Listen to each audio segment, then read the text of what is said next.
නමස්කාර වේවා බුදුරුවනට සැමදා බුදු හිමි සරණ යමි. නමස්කාර වේවා ධම්රුවනට සැමදා සදහම් සරණ යමි. නමස්කාර වේවා සංඝරුවනට සැමදා මහා සංඝ සරණ යමි. නමස්කාර වේවා තුනුරුවනට සැමදා තිසරණ සරණ යමි. සාදු සාදු සාදු. අපගේ පරම පූජනීය ගුරු දේවෝත්තම පින්වත් ලොකු ස්වාමීන් වහන්සේට නමස්කාර වේවා. නිදුක් නිරෝගී දීර්ඝායුෂ සම්පන්නියම සැලසේවා. සාදු සාදු සාදු.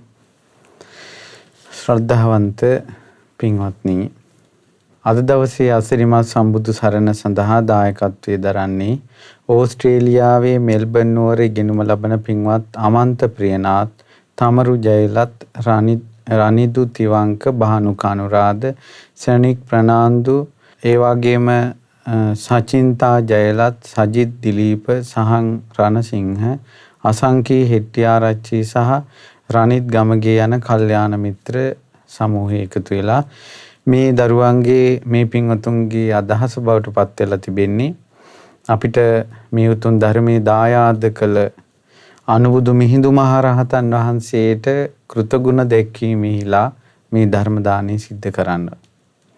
ගෞතම බුද්ධ ශාසනය මේ ලෝකෙටම අද දවසේ දායාද වුණේ අනුබුදු මිහිඳු මහරහතන් වහන්සේ නිසා. ඒ නිසා මිහිඳු මහරහතන් වහන්සේගේ පාංකමල් ලැබියස අද දවසේ ධර්ම දේශනා පින විශේෂයෙන් මා ධර්ම දේශනා කරන ඒ පිනත්, ඒ වගේම මේ දරුවන් ධර්ම දාණයෙන් රැස් කරගන්න පිනත්, ඔබ ධර්ම ශ්‍රවණය කරන පිනත් අනුබුදු මිහිඳු මහරහතන් වහන්සේට උපහාර පූජාවක් වේවා කියන අදහසින් අද දවසේ ධර්ම දේශනාව සිද්ධ කරන්නේ. මීට කලින් දහම් වැඩසටහනේ අපි ඉගෙන ගත්තා පාතික සූත්‍රයේ මේ සුනක්කත් ලිච්ඡවී පුත්‍රයා බුදුරජාන් වහන්සේ ළඟ පැහැදිලා මේ බුද්ධ ශාසනයේ ඔහු විසින් ඇති කරන ලද නොයෙක් අර්බුද බුදුරජාණන් වහන්සේව ප්‍රතික්ෂේප කරලා ඔහු පස්සේ කාලේ සිවුර අතහැරලා ගිහියෙක් බවට පත් වුණා. ඒ ගිහියෙක් බවට පත් වෙන්න කලින් සුනක්කත් කියා හිටියා මේ බුදුරජාණන් වහන්සේගෙන් තමන් අයින් වෙන්න හේතු. ඉතින් බුදුරජාණන් වහන්සේ ඒ කාලේ භාග්ගව කියන පිරිවැජියගේ ආරාමයට ගොඩ වුණා. ගොඩ වෙලා ඒ වෙලාවේ තමයි භාග්ගව කියන මේ පිරිවැජිය බුදුරජාණන් වහන්සේට කියා හිටියේ මේ ස්වාමිනී භාග්‍යතුන් වහන්සේ මට ටික කාලයකට කලින් සුනක්කත් මුණ ගැහුණා. සුනක්කත් කියා හිටියා මම බුදුරජාණන් වහන්සේ ප්‍රතික්ෂේප කරලා ඉන්නේ, මම බුදුරජාණන් වහන්සේත් එක්ක ගන්න දෙනුවක් නැහැ කියලා. ඉතින් භාග්‍යතුන් වහන්සේ ওই කතාව ඇත්තද? භාග්‍යව ওই කතාව ඇත්ත. සුනක්කත් මා ළඟටත් පැමිණ කියා හිටියා මම ඔබව ප්‍රතික්ෂේප කරනවා කියලා. ඊට පස්සේ මම සුනක්කත්ෙන් ඇහුවා සුනක්කත් ඔබ මං ගාවට එනකොට මං කිව්වද එන්න සුනක්කත් මා ළඟම ඉන්න, මාව අතහැරලා යන්න එපා එහෙම කිව්වද? නෑ. සුනක්කත් ඇවිල්ලා මාත් එක්ක කිව්වද මං ඉන්නවා, මං ඔබ වහන්සේ අත්හැරලා යන්නේ නැහැ මෙහෙමයි කියලා එහෙම කතා කරගත්ත ඝන දිනු තියනවාද? අනේ නෑ. එහෙනම් හිස් පුරුෂයෝ මොකද්ද මේ කියන්නේ? මා ඔබ ප්‍රතික්ෂේප කරලා යනවා කියලා. ඊට පස්සේ කියනවා භාග්‍යතුන් වහන්සේ මට 이르දි ප්‍රාතිහාර්ය පෙන්නන්නේ නැහැ නේ කියලා. ඊට පස්සේ බුදුරජාණන් වහන්සේ කිව්වා මං ඔහෙට කිව්වද එන්න මන් ළඟ මහානෙට මං 이르දි ප්‍රාතිහාර්ය පෙන්නන්නම්. ඊට පස්සේ ඔහෙ කිව්වද එහෙනම් මං ඔබ වහන්සේ ළඟ ඇවිල්ලා මහාන වෙන්නේ 이르දි ප්‍රාතිහාර්ය පෙන්නුවොත් කියලා. අනේ නෑ ස්වාමීනි කිව්වා. එහෙනම් හිස් පුරුෂයෝ මොකද්ද මේ කියන කතාවේ තේරුම? කියනවා මේ සුණක්කත් ඊර්දි ප්‍රාතිහාර්ය පෙන්නවා හෝ නැතා හෝ මේ කියලා තියෙන ධර්මයට අනුව ප්‍රතිපත්තිය යෙදුනොත් කෙලෙස් ගෙවෙන්නේ නැද්ද? සංසාර දුක්ගිනි නිවෙන්නේ නැද්ද කියලා ඇහුවා. ස්වාමීනි ඒක එහෙම වෙනවා. එහෙනම් මොකටද හිස් පුරුෂයෝ මේව හොයන්නේ කියලා ඇහුවා. ඊට පස්සේ බුදුරජාණන් වහන්සේ වදාලා භාග්‍යව ওই විදිහට කරුණු කියද්දිනුත් මෙයා සිවුරෙල්ලා ගියා කිව්වා. නෑ ඔබ වහන්සේ මේ මට ලෝකේ හට ගැනීම ගැන ලෝකෝප්පත්ති වංශ කතාව කියන්නේ. ඉතින් සුණක්කත් ඔහේ මං ගාව මහාන වෙනුට කිව්වද ඔබ වහන්සේ ළඟ මම මහාන වෙන්නේ ලෝකෝප්පත්ති කතාව අහන්නයි. මම කිව්වා දෙන්න මං ළඟ මහාන වෙන්න මං ලෝකෝප්පත්ති කතාව කියලා දෙන්නම් කියලා කිව්වද? අනේ නෑ ස්වාමීනි. එහෙනම් කවුරුන් විසින්ද ඔය ප්‍රතික්ෂේප කරන්න කියලා ඇහුවා. ඊට පස්සේ මේ විදිහට කරුණු කියද්දී බුදුරජාණන් වහන්සේ ඇහුවා ලෝකයේ වංශ කතාව දැනගත්තා හෝ නැතා හෝ මේ කියලා තියෙන ධර්මයට අනුව හරියට ප්‍රතිපදාව යෙදුනොත් කෙලෙස් ගිනි නිවා ගන්න බැරිද? පුළුවන් කියලා කිව්වා. ඉතින් එහෙම තියෙද්දී කුමක්ද මේ සොයන්නේ කියලා ඇහුවා. ඉතින් බුදුරජාණන් වහන්සේ නොඑක ආකාරයෙන් කරුණු කියද්දිනොත් සුණක්කත් සිවුරු ඇරලා ගියා.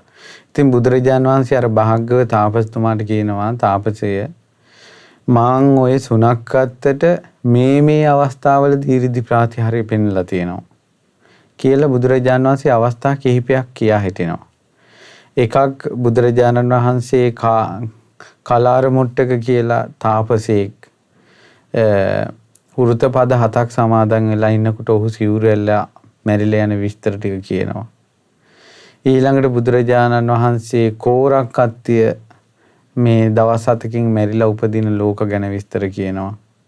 ඊළඟට බුදුරජාණන් වහන්සේට අභියෝග කරපු පාතික ඒ පාතිකට ඒ අදහසින් බුදුරජාණන් වහන්සේ ඉදිරියට පැමිණිය නොහැකි බව ඒ විස්තර තුනක් අතර කියනවා.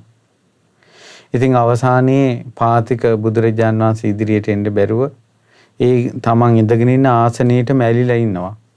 මම ගිය කලින් වැඩසටහනේ අපි කතා කරපු කරුණු මේ ටිකක් සිහිපත් කරනවා මේ.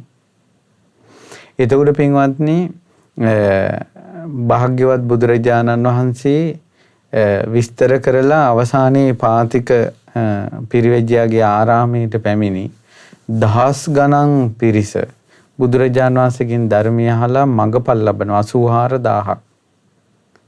බුදුරජාණන් වහන්සේ මේ මොහොතේ ආකාශයට පැන නැගිලා තල්ගස් 7ක් තරම් ආකාශයට පැන නැගිලා තල්ගස් 7ක් තරම් ආකාශයේ තේජෝ ධාතුවට සංවේදීලා ගින්දර ශරීරයෙන් පිට කරමින් ප්‍රාතිහාර්ය පානවා. ඊට පස්සේ මහවන ලද වලාකුලකින් නොපෙනී ගොස් කූටාගාරයේ පහළ වෙනවා. දැන් හවස් වෙනකොට සුණක්කත් එනවා ඇවිල්ලා බුදුරජාණන් වහන්සේ වැඳලා පසකින් ඉන්නවා. බුදුරජාණන් වහන්සේ දේශනා කරනවා මං කියපු ඔය විදිහටම උනේ නැද්ද? වුණා. එහෙනම් මං ඔය කරපු දේ 이르දියක් නෙවෙයිද? 이르දියක් කිව්වා. එහෙනම් හිස් පුරුෂයෝ මොකටද මේ කතාවක් කිය යන්නේ? භාග්‍යතුන් වහන්සේ මට 이르දි ප්‍රාතිහාර්ය පෙන්වුවේ නැත කියලා. ඉතින් බුදුරජාණන් වහන්සේ භාග්‍යවට කියනවා භාග්‍යව ඔය විදිහට කරුණු දක්වත් දිනොත් මේ ලිච්ඡවී පුත්‍ර සුණක්කත් සිවුරු ඇල්ල ගියා කිව්වා. අපායට නියම වූ අපායට යන්න සුදුසු කෙනෙක් මේ අපායට යන්න සුදුසුකම් හදා ගන්නවා වගේම මේ කසාවත අත්හැරලා ගියා කිව්වා. ඉතින් බුදුරජාණන් වහන්සේ ওই විදිහට විස්තර කරලා ඊළඟට විස්තර කරනවා පාතික සූත්‍රයේ භාග්‍යව මම ලෝක උප්පත්තිය ලෝකයේ සකස් වීම පිළිබඳව මතවාද දන්නවා. ඊට පස්සේ ඒවා මම දන්නවා දකින්නවා ඊතනින් එහා ඒ මතවාද ඇතිවෙන්න හේතු සහ ඒ යාලා දකින්න දේවල් වලින් එහා දේවලුත් මම දකින්නවා.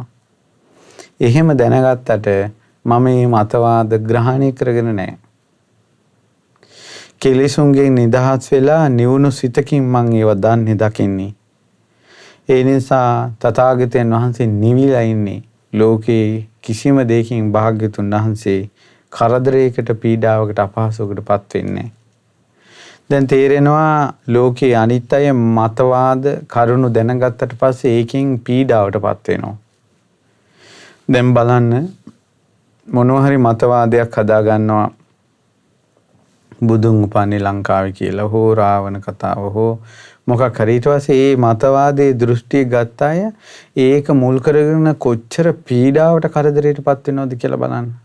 ඒක සනාත කරන්න, ඒකට කරුණු හොයන්න, ඒවා ඉස්මතු කරන්න, ඊළඟට ඒවට විරුද්ධව නැගීගෙන එන අදහස් යටයවන්න කොච්චර වෙහෙසක්ද. බුදුරජාණන් වහන්සේ මේ ලෝකයේ තියෙන මතවාද දෘෂ්ටි දැනගත්තත් බුදුරජාණන් වහන්සේට ඒකෙන් කරදරයක් පීඩාවක් නැහැ. බුදුරජාණන් වහන්සේ සියල්ලගෙම නිවි පැමිණි සැනසී වැඩ සිටිනවා. බුදුරජාණන් වහන්සේ දේශනා කරනවා පින්වත් භාග්‍යව මේ ලෝකේ මතවාද හටගන්න විදිහ දේශනා කරනවා. ඒ කොහොමද හටගන්නේ? භාග්‍යව මේ ඇතන් අය ලෝකේ තියෙන මතවාදය තමයි මේ ලෝක වංශ කතාවේ මේ ලෝකය නැත්නම් මේ සත්වයා බ්‍රහ්මෙක් විසින් මැව්වා කියලා මැවුම්කාරවාදය. ලෝක මාපක ලෝකේ මවපු කෙනෙක් ඉන්නවා කියලා. ඊට පස්සේ මම යාළ ළඟට ගිහිල්ලා අහනවා ඔබ ලෝකේ මවන ලදී කියන ආචාර්යවාදය පනවනවා නේද? ඊට පස්සේ මිනිස්සු කියනවා ඔව් අපි අදහගෙන ඉන්නේ ලෝකේ මහා බ්‍රහ්මයා මැව්වා කියලා. ඊට පස්සේ බුදුරජාණන් වහන්සේ යාළගෙන් අහනවා මේ ආයුෂ්මතුනේ මැවුම් කරුවෙක් විසින් මවන ලදී නම් බ්‍රහ්මයේ විසින් මවන ලදී නම් මේක කොහොමද උනේ කොහොමද මැව්වේ කියලා ඔබම අපිට කියලා දෙන්න. ඊට පස්සේ එහෙම කියනකොට ඒ මැවුම් ආදී තියෙන අයට එතනින් එහාට ලොකුවට විස්තරයක් කරගන්න තේරෙන්නේ නැහැ. ඒ අය බුදුරජාණන් වහන්සේගෙන් අහනවා කොහොමද ලෝකේ මැව්වේ කියලා. ඊට පස්සේ බුදුරජාණන් වහන්සේ මැවුම් වාදේ ලෝකෙට ආපු හැටි දේශනා කරනවා. ඒ තමයි මේ ලෝකේ කාලයක් ගියාට පස්සේ ලෝකේ නැසෙන කාලයක් එනවා. ලෝකේ නැසෙන කාලය ආවට පස්සේ මේ ලෝක සත්වයා ආබස්සර ලෝකෙට යනවා. ස්වයම් ප්‍රභා පීති බක්ඛා ප්‍රීති ආහාරයට අරගෙන ශරීරයෙන් තමන්ම රැස් විහිදුවා ප්‍රීති අනුභව කරගෙන අන්තලික්ක චරා ආකාශයේ තමයි සැරිසරන්නේ. ඔහොම සත්වයෝ ආබස්සර ලෝකෙට යනවා මේ ලෝකේ නැසෙනකොට. ඊට පස්සේ ආය කාලයක් ගියාට පස්සේ මේ පෘථිවිය ඇති වෙනවා. පෘථිවිය ඇති වෙන කාලේ වෙනකොට අර ආබස්සර ලෝකෙන් බ්‍රහ්මෙක් චුත වෙනවා. ආයුෂ ගෙවිලා හෝ පින ගෙවිලා චුත වෙලා මේ පෘථිවිය ආසන්නයේ උපදිනවා. ඒ ඉපදුනත් ඉපදෙන්නේ බ්‍රහ්මෙක් විදියට. ආකාශයෙන් යන්නේ ප්‍රීතිය අනුභව කරන්නේ. ඊට පස්සේ ස්වයම් ප්‍රභා තමන්ගේ ශරීරයෙන් ආලෝකය විහිදෙනවා. ඔහොම ඉන්නකොට මෙයා බොහෝ කාලයක් ඉන්නකොට මෙයාට බොහෝ කාලයක් තනිව ඉන්න එක හේතු කරගෙන කම්මැලිකමක් ඇති වෙනවා. ඉතින් ඒ කම්මැලිකම මුල් කරගෙන මෙයා කල්පනා කරනවා අනේ තවත් කවුරු හරි ඉන්නවා නම් මේ ලෝකේ කියලා. එහෙම හිතලා කාලයක් යනකොට තව ආබස්සර ලෝකෙන් තමත් ආයුෂ ගෙවුන තවත් පින ගෙවුන කෙනෙක් ඒ ලෝකෙන් චුත වෙලා ආය පෘථිවි ආසන්නයේ උපදිනවා. ඊට පස්සේ ඔන්න ඒක සිද්ධ වුණේ යම්කිසි හේතුවක් හේතුව අර ආයුෂ ගෙවීම පින ගෙවීම මුල් කරගෙන. නමුත් අර ඉස්සල්ලා ඉපදිච්ච කෙනා හිතුවා මමයි හිතුවේ තවත් අය ඉන්නවා නම් හොඳයි කියලා. ඊට පස්සේ තමයි මේ අය පහළ වුණේ. ඒ නිසා මම තමයි මෙයාලා මැව්වේ. බ්‍රහ්ම විමානයක් කලින් තිබ්බේ. කලින් ඊට පස්සේ ඉපදිච්ච අය ඔක්කොම අරයට යටත් වුණා. කලින් ඉපදිච්ච කෙනාට. ඒ වගේ මේ ශාරීරික වර්ණය අර පස්සේ ඉපදුන බ්‍රහ්මයන්ගේ අඩුයි. ඉස්සෙල්ලා ඉපදුන අයගේ ඉස්සෙල්ලා ඉපදුන බ්‍රහ්මයාගේ වර්ණය වැඩි. ආලෝකය වැඩි. ආයුෂ වැඩි. ඊට පස්සේ මෙයාලා තීරණය කළා මේ මහා බ්‍රහ්මයා තමයි ඉස්සෙල්ලා ඉපදුනේ. අපි පස්සේ ඉපදුනේ. මහා බ්‍රහ්මයා තමයි ඉස්සෙල්ලා හිතලා තියෙන්නේ අපිව පහළ වුණොත් හොඳයි කියලා. ඊට පස්සේ තමයි අපිව පහළ වුණේ. නිසා අපිව මැව්වේ මේ බ්‍රහ්මයා කියලා මේ බ්‍රහ්මයාත් හිතනවා මමයි බ්‍රහ්මයා මහා බ්‍රහ්මයා ලෝ මැඩ පවත්වන අන්‍යයෙකු විසින් මැඩ පවත්වන්නට බැරි සියල්ල වසඟී පවත්වාන මැවුම්කාර ලෝකේ නිර්මාණය කළ නිර්මාපකයා ලෝකේ බබලවන බලය පතුරවන කෙනා ලෝකේ සකස් කරන කෙනා අන්‍යයන් වසඟී පවත්වන කෙනා උපන්නා වූ තිපදෙන්නා වූ සත්වයන්ගේ දෙව් පියාණන් වෙමි. මා විසින් මේ සත්වයෝ මවන ලද්දාහුය. ඒ මක්නිසාදයන් මටම කලින් මේ අදහස ඇති වුණා. මේ ඒකාන්තයෙන් අන්‍ය සත්වයොත් මේ ආත්මයට පැමිණෙනවා නම් හොඳයි කියලා. ඊට පස්සේ තමයි මගේ පැතුම ඊටපොනේ. මේ සියලු දෙනා මට පස්සේ ඉපදුණා. දැක්කද ලෝකේ මැවුම් ආදී හටගන්න හැටි. ඊට පස්සේ කාලේ ඉපදුණ අයත් කියනවා අනේ මේ තමයි මහා බ්‍රහ්මයා, මෙයා තමයි බ්‍රහ්මයා, සියල්ල දන්නේ, සියල්ල දකින්නේ, අපිව මවලා තියන්නේ මෙයා, අපි සියලු දෙනාගේ දෙව් පියාණන් වහන්සේ මෙයා කියලා අර පළවෙනියව ඉපදුන කෙනා ගැන සලකනවා. ඕන ඔය විදිහට තමයි ලෝකේ මැවුම් ආදෙන්නේ. ඊට පස්සේ ඔන්න කාලයක් ගියාට පස්සේ මේ අතරින් කෙනෙක් චුත වෙනවා. ඒ දිව්‍ය ලෝකෙන් චුත වෙලා මනුස්ස ලෝකේ පහළ වෙනවා. මනුස්ස දැන් බලන්න මේ දෘෂ්ටි ආවේ මිනිසුන්ට නෙමෙයි. මේ දෙව්ලෝ ඉපදුන අයට. ආභාසර ලෝකෙන් චුත වෙලා මේ පෘථිවිය ඇසුරු කරගෙන ඉන්න දිව්‍ය විමානයක ඉන්න පිරිසකටයි මේ අදහස ඇති වුනේ. ඒ පිරිස අතරින් කෙනෙක් ආයෙ චුත වෙලා ආයෙ මිනිස්සු අතර උපදිනවා. දැන් මේ වෙනකොට පෘථිවියේ මිනිස්සු හැදිලා. එතකොට එයාලා පස්සේ කාලයක භාවනාව දියුණු කරලා වේර වීරිය වඩලා දිවසින් බලනවා කලින් ජීවිතය. එතකොට ඒ අයට එක ජීවිතයක් පේනවා. එතනින් එහාට පේන්නේ නැහැ. මොකද පේන්නේ මහා බ්‍රහ්මයා ඉන්නවා. මහා බ්‍රහ්මයා තමයි අනිත් අයම අවලා තියෙන්නේ කියලා පේනවා. එතකොට එයාලත් මේ ලෝකයේ අඳුරනගනවා මතයක්. ඒ තමයි මහා බ්‍රහ්මයා විසින් ලෝකෙ මෙව්වා. අපි අනිත්‍යයි, අපි ඒ ලෝකෙන් චුත වෙනවා. මහා බ්‍රහ්මයා ස්ථිරසාරයි, අසනාතනව ඉන්නවා. ඒ මෙවුම් කාර්යයක් කියලා. මොකද තවත් පිටිපස්සේ ආපහු බලනකොට මහා බ්‍රහ්මයා ඉන්නව පේනවා. හේතුව ඒ මහා බ්‍රහ්මයාගේ ආයුෂ වැඩි. එතනින් පස්සේ ඉපදෙන දිවරුන්ගේ ආයුෂ අඩුයි. මහා බ්‍රහ්මයාත් යම් දවසක කලුරිය කරනවා. කලුරිය කරනකොට ඒ අතරතුර දෙතුන් වතාවක්වත් අර පස්සේ ඉපදිච්ච අය කලුරිය කළා. ඒකට එයාලා හිතනවා මහා බ්‍රහ්මයා නිට්ටයයි, සදාතනිකයි, බ්‍රහ්ම ලෝකෙ ඉස්සලාම ඉන්නවා, ලෝකෙම වන්නේ තුමා කියලා. අපි අනිත්‍යයි, අපි ඒ නිසා ඒ ලෝක වලින් චුත වුණා කියලා හිතන ওই විදිහට තමයි කියනවා මැවුම් වාදෙන්නේ. බුදුරජාණන් දේශනා කරන ওই වාද විවාද ඒවා හටගන්න හැටිත් ඔතනින් එහාටත් මට පේනවා. නමුත් තථාගතයන් වහන්සේ ඒවා ග්‍රහණය කරගන්න නැති නිසා නිවි වැඩ වාසය කරනවා කියලා. ඊට පස්සේ බුදුරජාණන් වහන්සේ දේශනා කරනවා භාග්‍යව ඇතන් සමනවරු සිටිනවා කිඩ්ඩාපදෝසික දෙවියන් මුල් කරගෙන ලෝකේ සකස් වීම පිළිබඳව ආචාර්යවාදයක් ගොඩනගනවා. ඒ අය මෙහෙමයි වෙන්නේ. ඔන්න කිඩ්ඩාපදෝසික කියලා දෙවියන් පිරිසක් ඉන්නවා. ඒ දෙවියෝ ඔහොම ඉන්නකොට බුදුරජාණන් වහන්සේ දැන් ওই කිඩ්ඩාපදෝසික දේව මතයේ තියෙන මෞංකාර වාදයේ තියෙන ඒ අදහස තියෙන අය ළඟට ගිහිල්ලා අහනවා ඔබ කොහොමද මේ වගේ අදහස් දරන්නේ කියලා. ඒ අයට ඒ වගමුල විස්තර කරලා කියන්න බෑ. යාලා කියනවා අපේ ආචාර්යවරු අපිට කියලා දීලා තිනවා මෙහෙම අදහසක් අපි ඒ අදහසේ ඉන්නේ කියලා. එහෙම කිව්වට ඒ අදහස ඒ දෘෂ්ටිය කොහොමද හිතට ආවේ කියලා මේ ඉස්සෙල්ලාම පැන්නගුණේ කොහොමද කියලා විස්තර කරන්න බෑ. ඉතින් බුදුරජාණන් වහන්සේ දේශනා කරනවා දැන් කිඩ්ඩාපදූසික දෙවිවරු දිව්‍ය ලෝකෙදී අති වේලා බොහෝ වෙලාවක් ක්‍රීඩා කිරීම හේතු කරගෙන සිහි මුලා වෙලා ඒ ලෝකෙන් චුත වෙනවා. කිඩ්ඩාපදූසික කියන්නේ ක්‍රීඩාව වැඩිවීම නිසා ඒ දිව්‍ය ජීවිතේ දූෂ්‍ය වෙලා යනවා. නැති වෙලා යනවා. ඊට පස්සේ ඒ අය මනුස්ස ලෝකෙට එනවා. මනුස්ස ලෝකේ භාවනාවක් කරනවා. පෙර ජීවිත පේන 이르දියක් පහළ වෙනවා. එහෙම පේනුනට පස්සේ එක ජීවිතයක් පේනවා. පේනකොට පේනවා ක්‍රීඩා වලින් වැඩිපුර කෙලිසෙල්ලම් කරලා එයින් සිහිමුලා වෙලා අපි දිව්‍ය ලෝකෙන් චුත වෙලා මේ ලෝකෙට ආවා. එතකොට වේලාව ඉක්මවන්නේ නැතුව අති වේලා බොහෝ වෙලාවක් ක්‍රීඩා කරන්නේ නැතුව මේ සුවසේ ඉන්න බ්‍රහ්මයෝ තවම ඉන්නවා දිව්‍ය ලෝකේ. එහෙනම් ඒ පිරිස නිට්ටයයි, සදාතනිකයි, ආත්මයි. අපි තමයි අනිත්‍යයි, අපි තමයි අස්තීර. කියලා අර පෙලක් නිට්ටයයි කියන දෘෂ්ටියක් ලෝකේ මේ ඇති වෙනවා ඔය කිඩ්ඩාපදූසික දිව්‍යයන් මුල් කරගෙන.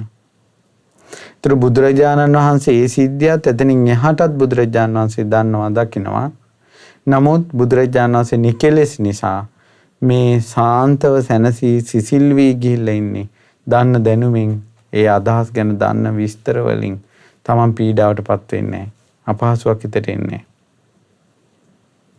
ඊළඟට තියෙනවා මනෝපදූසික දෙවිවරු කියලා. මනෝපදූසික දෙවිවරු කියන්නේ ඒ දේව කොට්ටාංශයක්. එයාලගේ හිත කිලිට වෙච්ච ගමන් දිව්‍ය ලෝකෙන් චුත වෙනවා. එතකොට දැන් සමහර වෙලාවට ඒ දෙවිවරු දෙන්නෙක් අතර බැරි වෙලාවට අමනාපයක් අසතුටක් ඇති වෙච්ච ගමන් ඒ අනිත් එක්කෙනා දිහා තරහින් බලාගෙන ඉන්නවා කියනවා. බලාගෙන ඉඳලා හිත දූෂ්‍ය වෙලා එතනින්ම චුත වෙනවා. චුත වෙලා තවත් ලෝකයක උපදිනවා. බලන්නේ එහෙම ලෝකයක් තියෙනවා. මනෝපදූසික කියලා. ඊට පස්සේ මනෝපදූසික දෙවිවරු ඒ ලෝකෙින් ඉඳලා ඔන්න එතනින් කර්මානුරූපව චුත වෙලා මනුස්ස ලෝකෙට එනවා. මනුස්ස ලෝකෙට ඇවිල්ලා මනුස්ස ලෝකේ භාවනාවක් දියුණු කරගන්නවා. එක ජීවිතයක් භාවනාවට පේනවා. පේනකොට පේනවා තමන්ට එක කලින් හිටපු දෙවිවරු ඔක්කොම ඉන්නවා. තමන් හිත දූෂ්‍ය කරගත්තු නිසා චුත වුණා. එහෙනම් හිත කිලිටි කරගන්න නැති අය නිට්ටයයි. හිත කිලිටි කරගත්ත අය අනිත්‍යයි. හිත කිලිටි කරගත්තේ නැති අය සදාතනිකයි. අපි අස්ථිරයි කියලා දෘෂ්ටියක බැස ගන්නවා. බුදුරජාණන් වහන්සේ යාළගෙන් අහනවා ඒ දෘෂ්ටි තියෙන අයගෙන් ඔහොම නේද ඔය හටගත්තේ කියලා. ඊට පස්සේ යාළා කියනවා එහෙමයි භාග්‍යතුන් වහන්සේ මේ විදිහට තමයි හටගත්තේ කියනවා. බුදුරජාණන් වහන්සේ එතනින් එහාටත් ලෝකේ මතවාද හටගන්න හැටි ලෝකයේ වංශ කතාව දන්නවා. නමුත් බුදුරජාණන් වහන්සේ නිකලෙස් නිසා අභ්‍යන්තරයේම සිසිල් වී ගිහිල්ලා වැඩ සිටිනවා. ඒ මතවාද දැනගත්තා කියලා එයින් භාග්‍යතුන් වහන්සේ අපහසුයක් පීඩාවක් ඇති කරගන්නේ නැහැ. ඊළඟට ලෝකේ ඉබේ හටගත්තා කියන දෘෂ්ටි තියන අය ඉන්නවා. ඉතින් බුදුරජාණන් වහන්සේ ඒ අය ළඟටත් යනවා.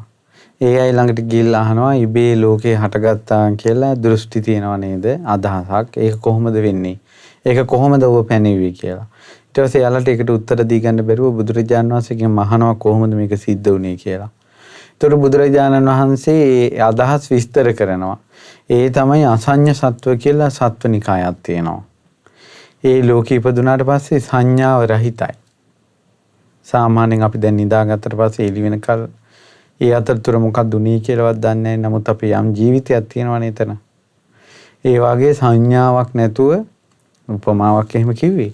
සංඥාවක් නැතුව එහෙම තියෙන දිව්‍ය ලෝකෙ තියෙනවා කල්ප 500 ඊළඟට ඊටත් වැඩිය කල්ප ගණන් මේසා සංඥාවක් නැතුව වාසය කරනවා. යම් මොහොතක යායට සංඥාව උපදුනා දැන් අපි කියමු නිදාගෙන ඉඳලා ඇහැරුණාද ඇහැරිච්ච ගමන් එයා ඇහැරිච්ච කෙනෙක් මිසක් නිදාගත්ත කෙනෙක් නෙවෙයි. ඒ වගේ සංඥාව උපදුනාද සංඥාව උපදිච්ච සැනින් එයා මේ චුත වෙනවා.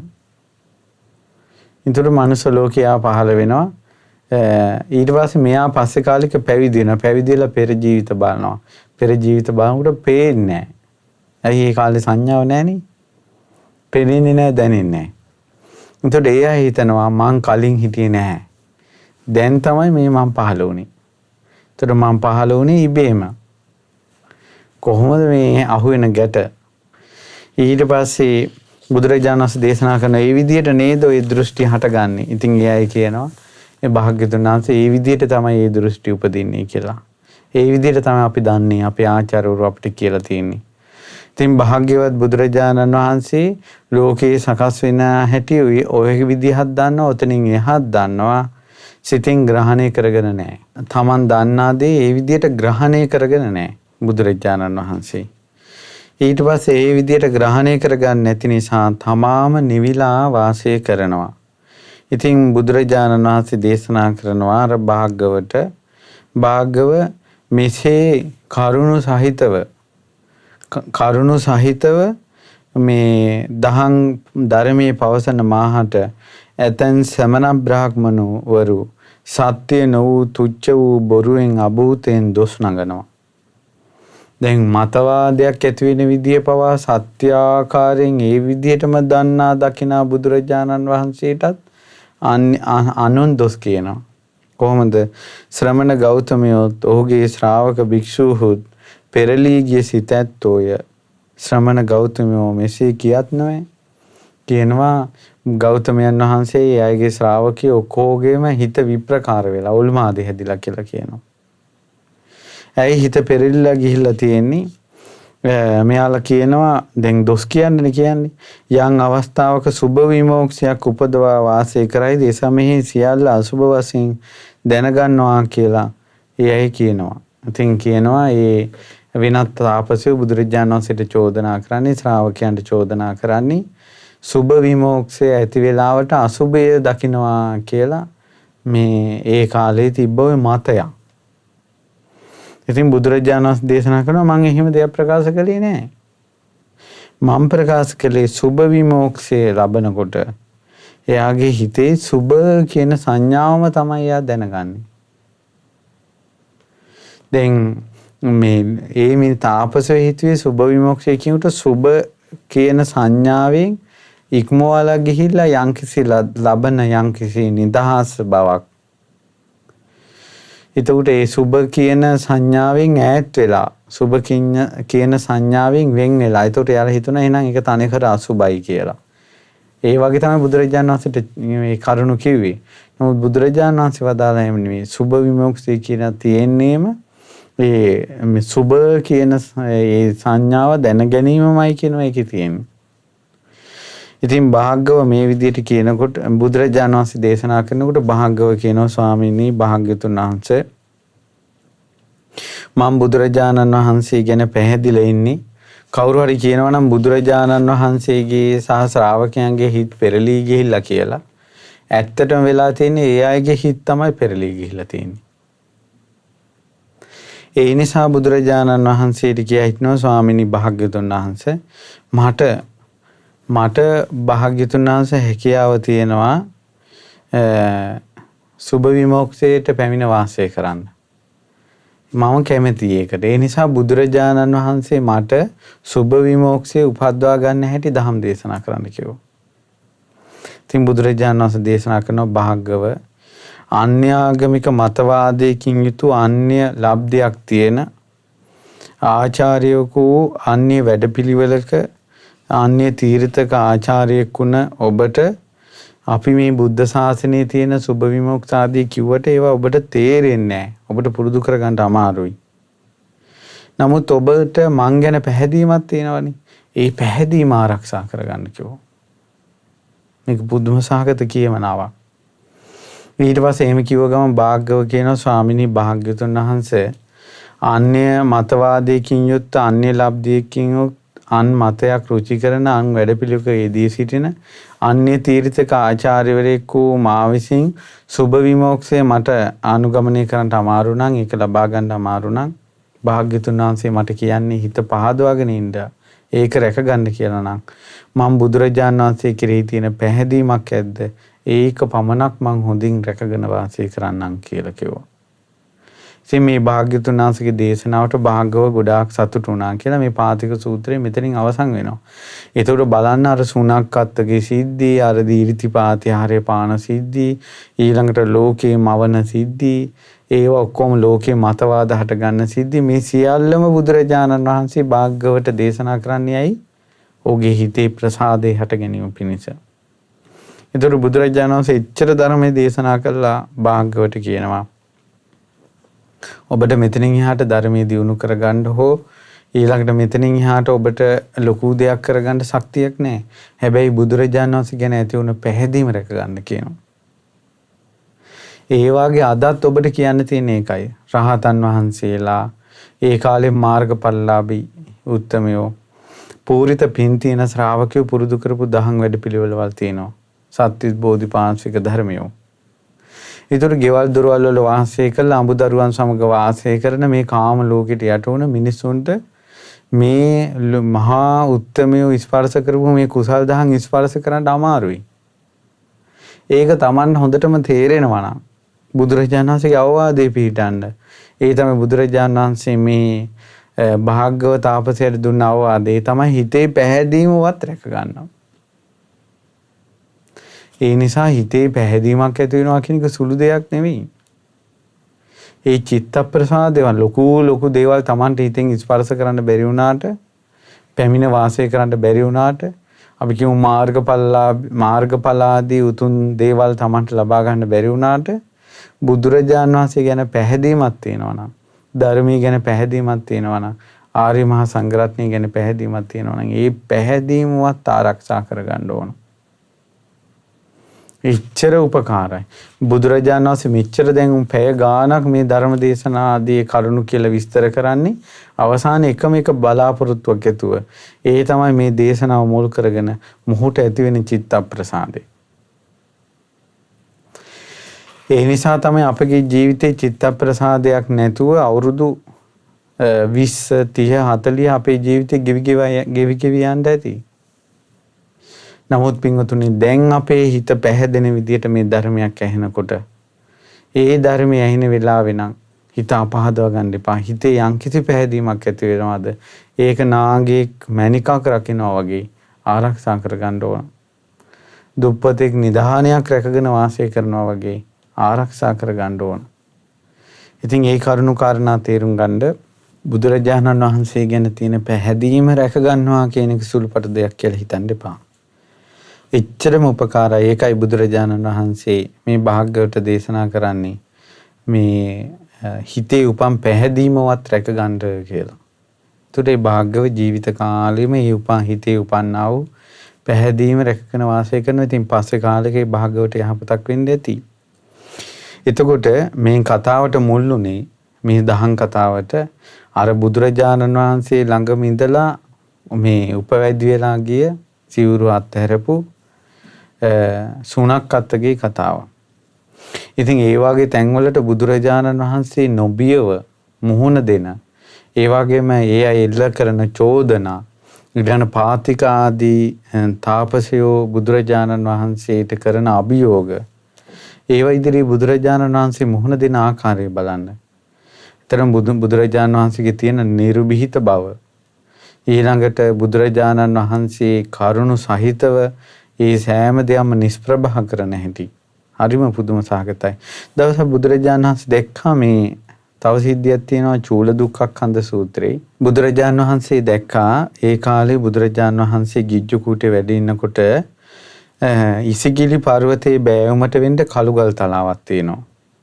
ඒ කළුගල් තලාවේ නිගණ්ඨ පිරිසක් ආසන ප්‍රතික්ෂේප කළා හිටගෙන තපස් රකින්නවා දැක්කා. ගොඩාක් දුක් දෙනවා ශරීරයට. ඒතකොට බලන්න ඉසිගිලි පර්වතය, ඊළඟට ගිජ්ජකූට පර්වතය සහ ඒ අවට තියෙන පර්වතවල සාමාන්‍යයෙන් බුදුරජාණන් වහන්සේ මහරහතන් වහන්සේලා වැඩ සිටිනවනේ. එතකොට 80 මහා ශ්‍රාවකයන් සහිත මහරහතන් වහන්සේලා වැඩ ඉන්න, බුදුරජාණන් වහන්සේ වැඩ ඉන්න ඊ පර්වතයට අල්ලපු ගල්තලාවේ නිගණ්ඨයෝ නිගණ්ඨ තපස් රකින්නවා. තනි කකුලෙන් ඉඳගෙන. පුදුම සාගත සිද්ධියක් මේක. ඊට පස්සේ බුදුරජාණන් වහන්සේ නිගණ්ඨයන් ළඟට යනවා. දැන් නිගණ්ඨ විමුක්තියක් උදෙසානේ මේක කරන්නේ. බුදුරජාණන් වහන්සේ නිගණ්ඨයන්ගෙන් අහනවා, ඈ හැබෑට නිගණ්ඨවරුනි, ඔහෙලා වාඩි වෙන ආසන ප්‍රතික්ෂේප කරලා හිටගෙන විතරක් පුදුම විදියට දුක් විඳ පීඩා විඳ වාසය කරනවා. හිතාමතා ශරීරයට දුක් දෙනවා. මං අහන්නේ ඇයි ඔබ මෙහෙම කරන්නේ?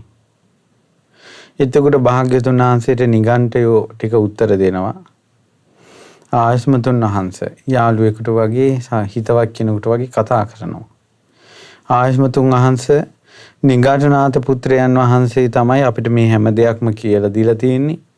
නිගණ්ඨනාථ පුත්‍රයන් වහන්සේ තමයි මේ හැම දෙයක්ම දන්නේ, දකින්නේ.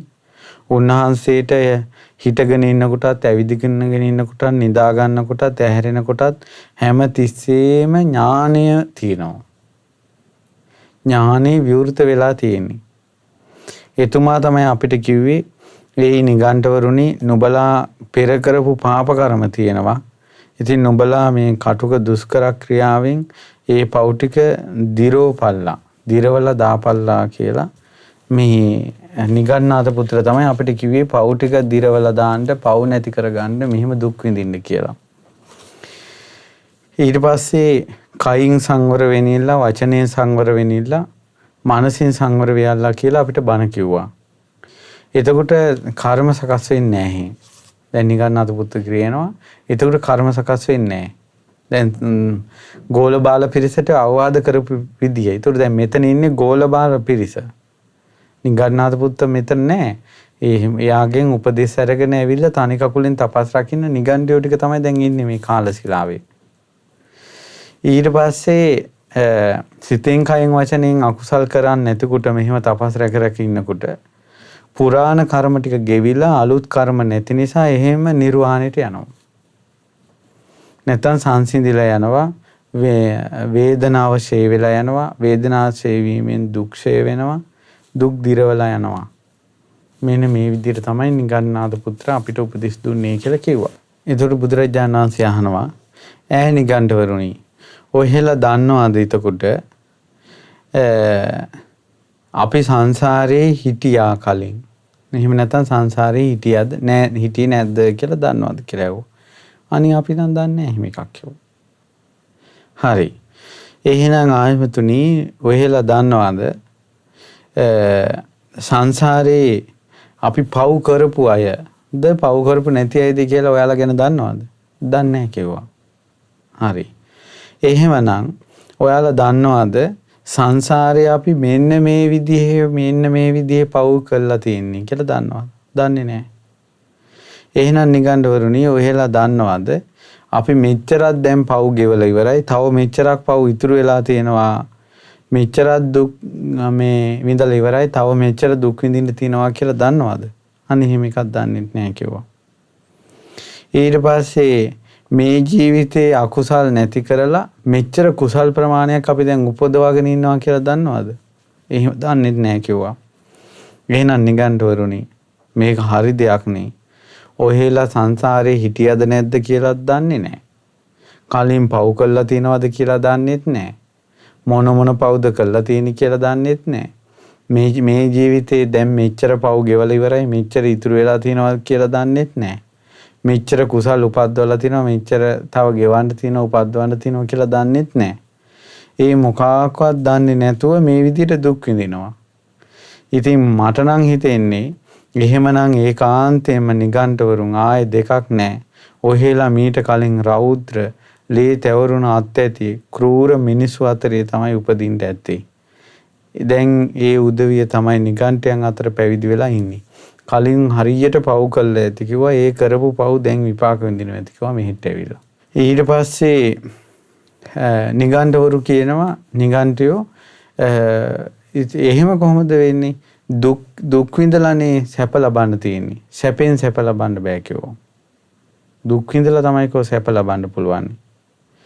දැන් සැපෙන් සැපේ ලබන්න පුළුවන් කමක් නැහැ. දැන් ගත්තොත් එහෙම බිම්බිසාර රජුරෝ ගත්තොත් එහෙම බිම්බිසාර රජුරන්ගේ සැපේයි ශ්‍රමණ බවක් ගෞතමයන් වහන්සේගේ සැපේ දිහා බලනකොට මම එයා කියනවා අපි නම් හිතන්නේ මේ බිම්බිසාර රජුරෝ තමයි හරියට සැපසේ වාසය කරන්නේ. ශ්‍රමණ බවක් ගෞතමයන්ට වඩා. ඉතින් එහෙම කියනකොට බුදුරජාණන් වහන්සේ වදාලා මේ නිගණ්ඨවරුනි දුරදිග හිතන්නේ නැතුව මහා බරපතල කතාවක් නෙවෙයි කිව්වේ. ඒ තමයි මේ සැපේකින් සැපයක් ලබන්න බෑ. දුකෙන්මයි සැප ලබන්න පුළුවන්. ගෞතමයන් වහන්සේ සැප විඳලා සැපයක් ලබන්න පුළුවන් කමක් තියෙනවා නම් මේ රටේ මගධ රජුරෝ වෙන සේනීය බිම්බිසාර රටයි ඒ සැපේ ලබන්න පුළුවන් වෙන්නේ. ගෞතමයන් වහන්සේට වඩා මගධ රජුරෝ සේනීය බිම්බිසාර රජුරෝ නම් සැපෙන් වාසය කරනවා කියලා වචනයක් කිව්ව නේද? ඒක මහා බරපතලයිනේ කිව්වා. ඉතින් අහන්න තිබ්බේ එහෙම නෙවෙයිනේ. මගධේ රජතුමායි ශ්‍රමණ බවක් ගෞතමයන් වහන්සේ ගත්තොත් ඔබ වහන්සේ ඒ රජුරුවන්ගේ අතරින් කවුද වැඩිපුර සැප විඳින්නේ කියලා මගෙන් ඇහුවනම් මම ඒකට උත්තරයක් දෙනවනේ කිව්වා. ඔහෙලම දැන් නිගමනයකට ඇවිල්ලානේ කිව්වා.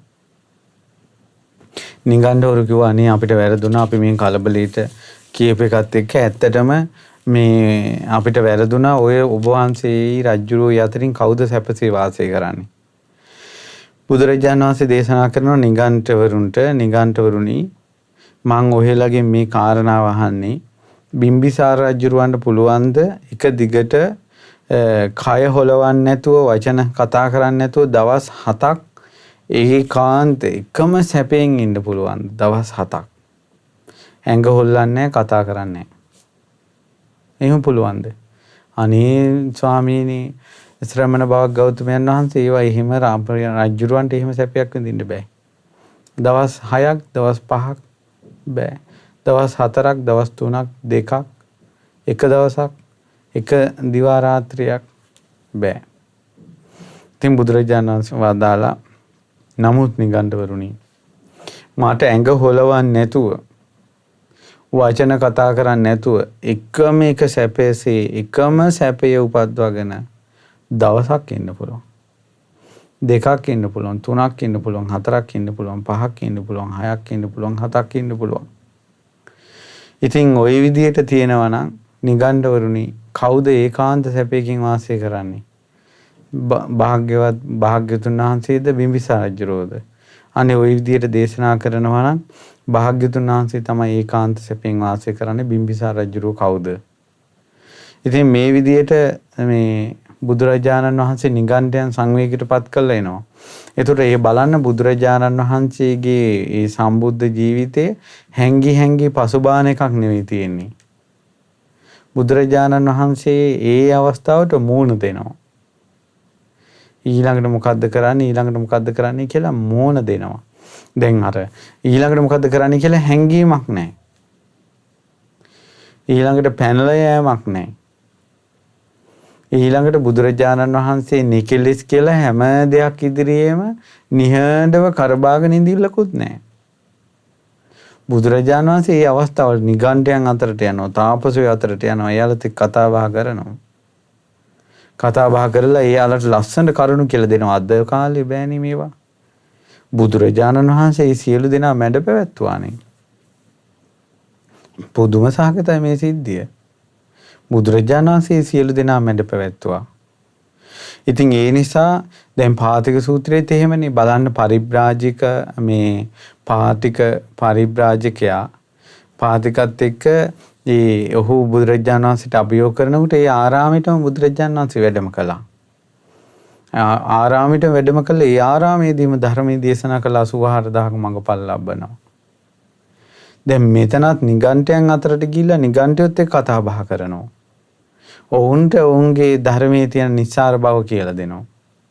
දැන් පුදුම කර්මයේ කියලා කියන්නේ පින්වත්නි බලන්න බුද්ධ කාලයක් වෙලා ගිජ්ජකූට පර්වතයේ ළඟ ඉඳලා බුදුරජාණන් වහන්සේ රහතුන් වහන්සේලා දැකලා බුදුරජාණන් වහන්සේ ඔය මේ දැකලා බුදුරජාණන් වහන්සේත් එක්ක කතා බහ කරලා නිගණ්ඨයන්ට ඒත් පැවිදි වෙන්නවත් බුදුරජාණන් වහන්සේගේ ශ්‍රාවකෙක් වෙන්නවත් හිතෙන්නේ නැහැ.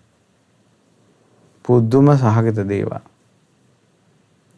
රාජගහ නුවර ඉපදිලා ගිජ්ජකූටේ ළඟම ඉඳලා විමුක්තියක් හොයාගෙන යන්න ඕන කියන සිතිවිල්ලකුත් ඇවිල්ලා බුදුරජාණන් වහන්සේ ශාස්ත්‍රුන් වහන්සේ විදියට මුණ ගැහෙන්නේ නැහැ. තමන්ගේ ආගමට විරුද්ධ කෙනෙක් විදියට මුණ ගැහෙනවා. පුදුම සහගතයි. ඉතින් ඒ නිසා අපි සත්පුරුෂයන් වීමේ අදහසින් චතුරාර්ය සත්‍ය ධර්මය අවබෝධ කරගන්නවා කියන අදහසින් පින් දහම් කුසල් දහම් රැස් කරලා තියෙනවා නම් අන්න එකතු වෙනවා. ගොඩාක් ආච්චි අම්මලාගේ දැන් නම් ටික ටික ධර්මය අහන නිසා මේ පිරිසක් හැදිලා තියෙනවා. එහෙම නැත්නම් ගොඩාක් ආච්චිලා කියන්නේ අනේ බුදුන් දැක නිවන් දකින්න ඕන. බුදුන් දකින්න ඕන කියලා. උඹ බුදුන් දැකපන් කියලා තමයි සිත් පතන්නේ. ඉතින් මේ නිගණ්ඨය බුදුන් දැක්කනේ. දැක්කද කොච්චර මේ ඒ වගේ අය ජීවිතේ වරද්දාගෙන තියෙන හැටි වෙන ආගම් වෙන දෘෂ්ටි නිසා.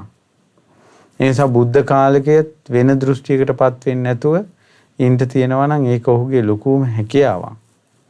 ඉතින් ඒ නිසා අද මේ කාරණාව තේරුම් ගන්න. එතකොට මේ පාතික සූත්‍රයේ අවසානයේට ඒ සූත්‍ර දේශනාව කරලා බුදුරජාණන් වහන්සේ ඔහුට කියන්නේ හිතේ පැහැදීමවත් රැකගෙන ඉන්න කියලා. ඒ නිසා අපිත් ඔබට කියන්නේ මේ ධර්ම දේශනා අහද්දී හිතේ පැහැදීමක් තියෙනවනේ. ඒ පැහැදීම රැකගෙන ඉන්න. ලොකු දේවල් නැතත් තුනුරුවන් ගැන තියෙන පැහැදීමවත් රැක ගන්න. නැත්තම් ලොකු දේවල් කෙරෙහි හඹාගෙන ගිහිල්ලා අවසානයේ තියෙන හිතේ තියෙන පැහැදීමත් නැති වෙලා යනවා. අවසානයේ නිකාම් මතවාද ගොඩකින් හිත අඳුරු වෙලා මැරිලා යන්න සිද්ධ වෙනවා. ඔබට එවැනි දෙයක් සිද්ධ නොවේවා කියන අදහස අපිට තියෙනවා. ඒ නිසා මේ තුනුරුවන් පිළිබඳව මේ ධර්ම දේශනා අහද්දී අපේ හිතේ යම් චිත්ත ප්‍රසාදයක් ඇති වෙනවා නම් ඒ චිත්ත ප්‍රසාදේ නිවන් දකිනා මොහොත දක්වා ආරක්ෂා කර ගැනීමට වාසනාව ලැබීවා කියලා අපි සිත ප්‍රාර්ථනා කරනවා. ඉතින් අද දවසේ මේ උතුම් ධර්ම දේශනාව සඳහා දායකත්වයේ දරන්නේ පින්වත් ඕස්ට්‍රේලියාවේ කල්යාණ මිත්‍ර පිරිසක්.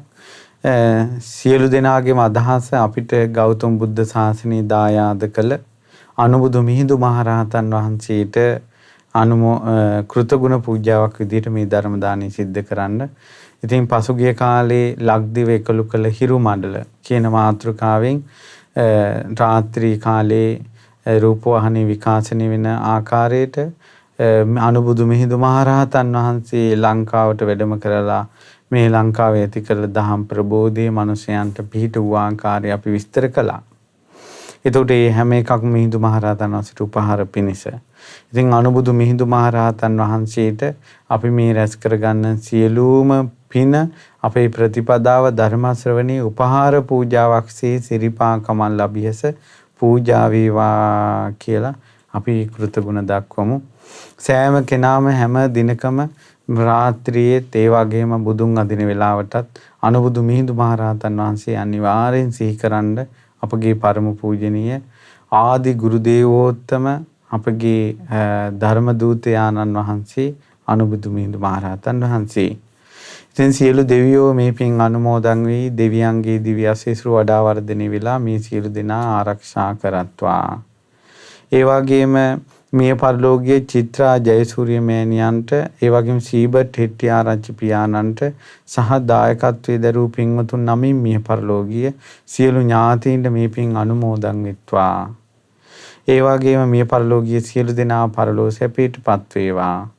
පරම පූජනීය ගුරු දේවෝත්තම පින්වත් ලොකු ස්වාමීන් වහන්සේට මේ පින් අනුමෝදන් වී ලොකු ස්වාමීන් වහන්සේ නිදුක් නිරෝගී සුවපත් භාවයට දීර්ඝායුෂ සම්පන්නියටපත් වේවා.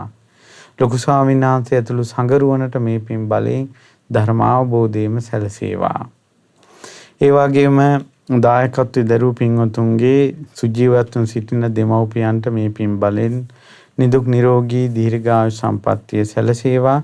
ත්‍රිවිධ හමුදාවේ සියලු දෙනාටත් ඒ වගේම කොරෝනා වෛරසය හේතුවෙන් පීඩාවට පත් වී සිටින සියලු දෙනාට මේ පින් බලෙන් නිරෝගී සුව ඒකාන්තයෙන් සැලසේවා.